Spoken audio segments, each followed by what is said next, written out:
Assalamualaikum warahmatullahi wabarakatuh. Alhamdulillah, kita berjumpa lagi dalam video pembelajaran. Pada hari ini, kita akan berkisah tentang Nabi Zakaria alaihissalam. Sebelum memulai kisah pada hari ini, ada baiknya marilah sama-sama kita mengucapkan lafaz basmalah. Bismillahirrahmanirrahim. Nabi Zakaria alaihissalam. Nabi Zakaria alaihissalam adalah anak dari Nabi Sulaiman alaihissalam. Istri Nabi Zakaria alaihissalam bersaudara dengan Hana. Hana adalah istri dari Imran. Imran dikaruniai seorang anak yang bernama Maryam. Tak lama kemudian Hana dan Imran wafat. Lalu Maryam diasuh oleh Nabi Zakaria alaihissalam.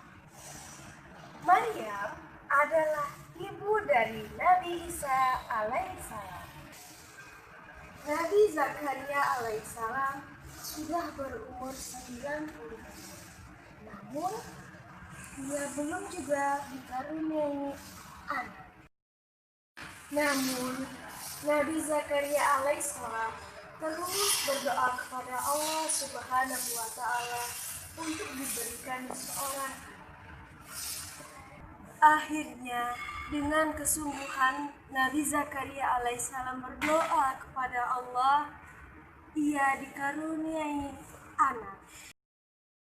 Allah Subhanahu wa Ta'ala memberikan tanda-tanda sebelum kelahiran anak Nabi Zakaria alaihissalam. Adapun tanda-tanda dari kelahirannya adalah Nabi Zakaria tidak bisa berbicara selama 3 hari.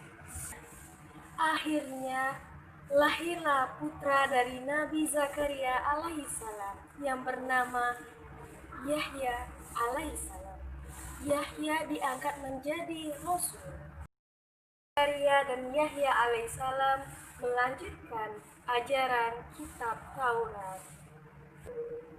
Salah satu ajaran dari kitab Taurat adalah mengharamkan ayah dan anak tirinya melakukan pernikahan. Ya. Pada saat itu ada seorang raja yang bernama Herodus dan seorang putri tirinya bernama Herodia.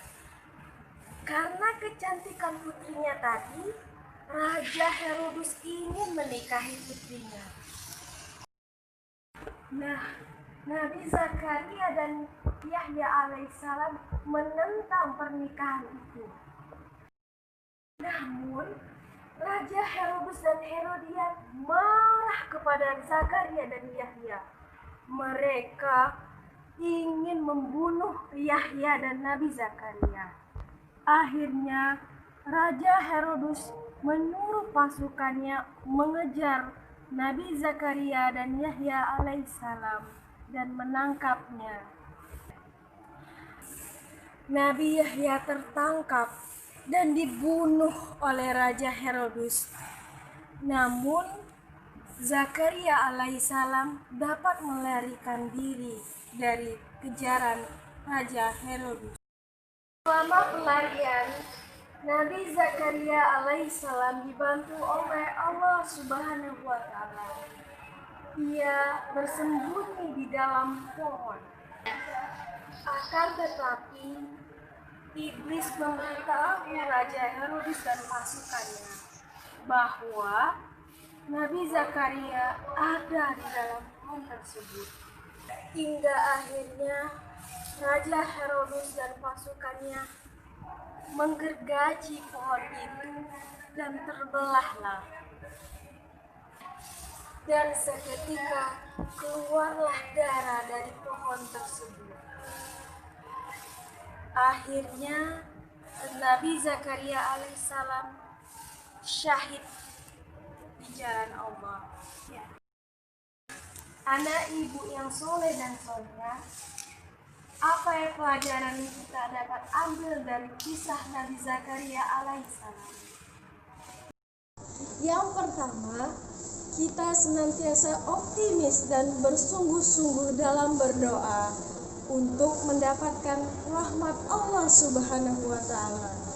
Yang kedua, hukum Allah harus kita tegakkan, tidak memandang kaya, miskin, penguasa, ataupun rakyat biasa. Mungkin itu saja yang dapat Ibu sampaikan. Kita akhiri dengan lafaz hamdalah, alhamdulillahirabbil alamin. Dan Ibu akhiri, wassalamualaikum warahmatullahi wabarakatuh.